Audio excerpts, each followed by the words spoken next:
Me friends and ఫ్యామిలీతో సరదాగా బయటకు వెళ్ళటానికి కారు లేదా అయితే వెంటనే ఈ నెంబర్కి కాల్ చేయండి. సార్ నమస్తే సార్ చక్రధర్ గారు. నమస్తే అండి. సార్ చక్రధర్ గారు, ఒక 60 లక్షల రూపాయలతో ఒక 2 కోట్ల రూపాయల విలువైన అపార్ట్మెంట్ లో ఫ్లాట్ ని కొనొచ్చు అంటారా? ఇది యాక్చువల్గా చాలా ఆశ్చర్యకరంగా ఉందండి నాకు కూడా.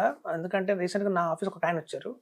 మనం వచ్చినప్పుడు మన కన్సల్టేషన్ కోసం వచ్చినప్పుడు మనం ఏంటంటే అడుగుతాం ముందు అసలు వాళ్ళ దగ్గర ఏమేమి ఆస్తులు ఉన్నాయి, ఏమేమి లయబిలిటీస్ ఉన్నాయి ఏంటి అనేది మనం ఏదైనా అడ్వైస్ ఇచ్చే ముందు అడుగుతాం.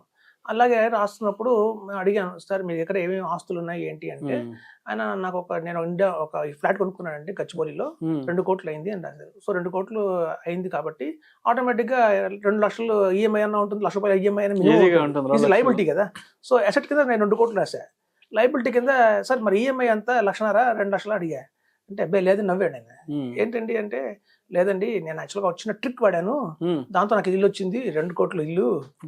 ఏంటండి ఏం వాడారు అన్న అంటే ఒక 10 years బ్యాక్ మాకు ఏదో యాన్షియల్ ప్రాపర్టీ వచ్చింది, మా నాన్నగారు ఇల్లు అమ్మారు. ఊళ్ళో అమ్మితే నా వాటా కింద ఒక 6 లక్షలు ఇచ్చారు, నాకు 6 lakhs ఇచ్చారు.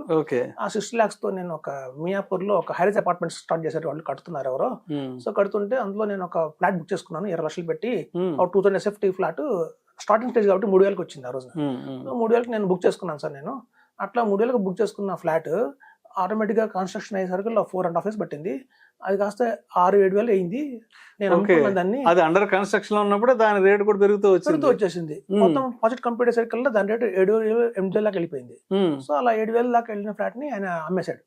సో అమ్మేస్తే ఈ మొత్తం పెట్టింది 60 లక్షలే, కానీ వచ్చింది 1,20,00,000 దాకా వచ్చింది ఆయనకి. ఓకే. సో అలా వచ్చిన 1,20,00,000 ఏం చేశారంటే మళ్ళీ ఇంకో ఫ్లాట్ లో పెట్టారు. అలాగే సేమ్ ఈసారి గచ్చిబౌలిలో హైరేజ్ అపార్ట్మెంట్స్ వస్తుంటే అందులో పెట్టారు. అందులో పెడుతుంటే ఇప్పుడు ఆ వాల్యూ పెట్టి కొట్టినది 1,20,00,000కే, అది పెరిగి ఇవాళ 1,80,00,000 అయింది. ఓకే. అదేలే ఒక 3-4 years కి దాని రేట్ పెరిగిపోతుంది కదా. చూడండి మనం హైరేజ్ అపార్ట్మెంట్స్ లో ఉన్నది ఇది ఒక ప్లస్ అడ్వాంటేజ్ అండి. చాలా మంది చేస్తున్నారు, చాలా మంది దీనివల్ల అడ్వాంటేజ్ కూడా తీసుకున్నారు. అప్పట్లో ఏంటంటే మనకి ఒక ఇల్లు మనం కనుక కొంటే మన క్యాపిటల్ గెయిన్స్ ట్యాక్స్ కట్టాల్సిన అవసరం వచ్చేది కాదు. మనం క్యాపిటల్ గెయిన్స్ మనం ఒక ఇల్లు మీద వస్తుంది ఆదాయం, వెంటనే ఇంకో ఇల్లు కొంటే మనం ట్యాక్స్ కట్టాల్సిన అవసరం లేదు. కానీ ఇప్పుడు ఏంటంటే మనం ట్యాక్స్ కట్టాల్సి వస్తుంది, కొత్త రూల్స్ మారాయి కాబట్టి క్యాపిటల్ గెయిన్స్ మీద ట్యాక్స్ కట్టాల్సి వస్తుంది. సో ఇప్పుడు కూడా అండి ఇది ఒక మంచి ట్రెండ్ గా చాలా మంది లబ్ధి పొందారు. వాస్తవంగా మా చాలా మంది కలిసి చెప్తున్నారు కూడా ఇది. సో ఇప్పుడు కూడా ఎవరన్నా ఒక 60 lakhs 70 lakhs ఆ రేంజ్ లో కనుక హైరేజ్ అపార్ట్మెంట్స్ లో ఇప్పుడే బుక్ చేసుకుంటే అది కంప్లీట్ అయ్యే టైంకి 1 crore 20 lakhs దాకా అవుతుంది. అప్పుడు ఆ 1 crore 20 lakhs ని కనుక మళ్ళీ మనం ఒక 3-4 ఏళ్ళు వేరే చోట ఇన్వెస్ట్మెంట్ చేస్తే, ఇట్లాంటి చోట్ల ఇన్వెస్ట్మెంట్ చేస్తే ఒక ఫ్లాట్ గా కొన్నా పర్వాలేదు, 1,20,00,000 పెట్టి 60 పెట్టి 2 ఫ్లాట్లు కొన్నా పర్వాలేదు, మీకు మళ్ళీ ఒక 4-5 ఏళ్లలోనే మనకి 2 కోట్ల దాకా అవుతుందండి. అప్పుడు మనం ఎక్కడైతే ఉండాం అనుకుంటున్నామో అక్కడ కొనుక్కుంటే ఆ 2 కోట్లు పెట్టి అసలు లోన్ బటన్ ఉండదు, ట్యాక్స్ బటన్ ఉండదు, ఏముండదు, హ్యాపీగా ఈఎంఐలు ఉండవు, ఏముండవు, మనం మంచి ఒక లగ్జరియస్ హౌస్ మనం సొంతం చేసుకోవచ్చండి. సో కాబట్టి ఏంటంటే ట్రిక్స్ వాడుతున్నారండి, ఆపర్చునిటీస్ చాలా ఉన్నాయండి హైదరాబాద్ లో.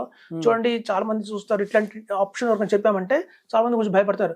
నేను ఇస్తాను హైరేజ్ అపార్ట్మెంట్స్ కోసం, వాళ్ళు కట్టకపోతే నా పరిస్థితి ఏంటి, మధ్యలో ఆపేస్తే నా పరిస్థితి ఏంటి అని చాలా సందేహాలు వస్తూ ఉంటాయి. చూడండి మనం హైదరాబాద్ లో ఒక బైక్ వేసుకొని కానివ్వండి, ఒక కార్ వేసుకొని కానివ్వండి, మీరు 10 kilometers తిరగండి. ఆ 10 kilometers తిరిగినప్పుడు మీకు సహం ఆగిపోయిన అపార్ట్మెంట్లు ఎన్ని కనిపించాయి, కంప్యూటర్ ఎన్ని కనిపించాయి, మొత్తం కంప్యూటర్ కనిపిస్తాయి. ఆల్మోస్ట్ ఎక్కడ ఆగిపోయినా 1-2 ఉంటాయి తప్ప మొత్తం అట్లా ప్రపంచం అంతా ఆగిపోయినా ఉండవు. సో కాబట్టి చూడండి ఒక గులాబీ పువ్వు ఉంది అనుకోండి, ఆ గులాబీ పువ్వు చుట్టూ ముళ్ళు ఉంటాయి. అలాగే ఒక ఆపర్చునిటీ చుట్టూ కొంచెం చిన్న రిస్కులు ఉంటాయి. మనం రిస్కులు చూడకూడదు, ఆపర్చునిటీని మనం గెస్ట్ చేసి తీసుకోవాలి. సో కాబట్టి ఒక NRIs కావచ్చు, లేకపోతే ఒక డాక్టర్స్ కావచ్చు, ఎవరైనా సరే, లేదంటే చాలా మంది చూడండి మనం గతంలో ఎపిసోడ్ చేస్తాం, మనకి క్యాష్ వస్తుంది, మనం ఏదైనా ల్యాండ్ అమ్మాము, క్యాష్ వచ్చింది, క్యాష్ని మనం ఎక్కడ డిపాజిట్ చేయలేం, బ్యాంక్ డిపాజిట్ చేయలేం, PMS చేయలేం, అలాగే మనం మ్యూచువల్ ఫండ్స్ కూడా ఇన్వెస్ట్ చేయలేం. సో అట్లా క్యాష్ రూపంలో వచ్చినా కూడా ఇట్లాంటి హైరేజ్ అపార్ట్మెంట్స్ ఏదో స్టార్టింగ్ పొజిషన్లో ఉన్నాయో వాటిని కనుక బుక్ చేసుకొని 3-4 years వెయిట్ చేస్తేనే మన డబుల్ అమౌంట్ అయితే వస్తుందండి.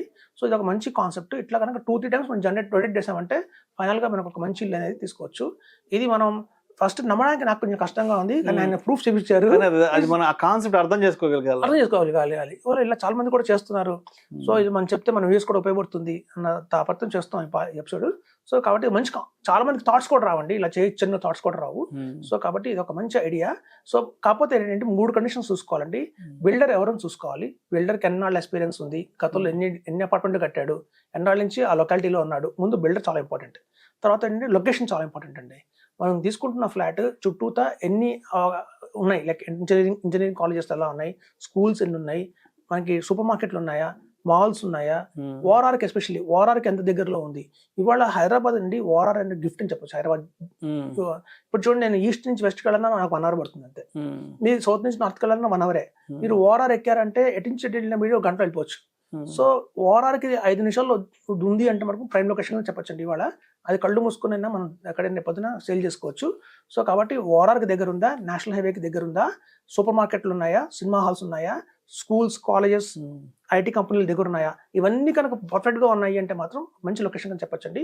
అట్లాంటి లొకేషన్లో మనకు ధైర్యం చేసి ఇలాంటి చోట ఇన్వెస్ట్ చేస్తే మాత్రం మీరు అన్నట్టుగా 6 లక్షలతోనే మనం 2 కోట్లు 3 కోట్లు కూడా చేసుకోవచ్చు. ఎప్పుడు కూడా ఓన్లీ స్టాక్ మార్కెట్ అనే కాకుండా కొంత అమౌంట్ రియల్ ఎస్టేట్లో కూడా పెట్టుకుంటే మనం బ్యాలెన్స్ చేసుకోవచ్చండి. ఒక ఒడిదుడుకులు వచ్చినప్పుడు కూడా మనం పూర్తిగా అటు ఇటు నష్టపోకుండా ఉంటాం. సో కాబట్టి ఒక మంచి ఆప్షన్ చెప్తున్నాను. Thank you sir, thank you so much Chakradhar గారు. థ్యాంక్స్.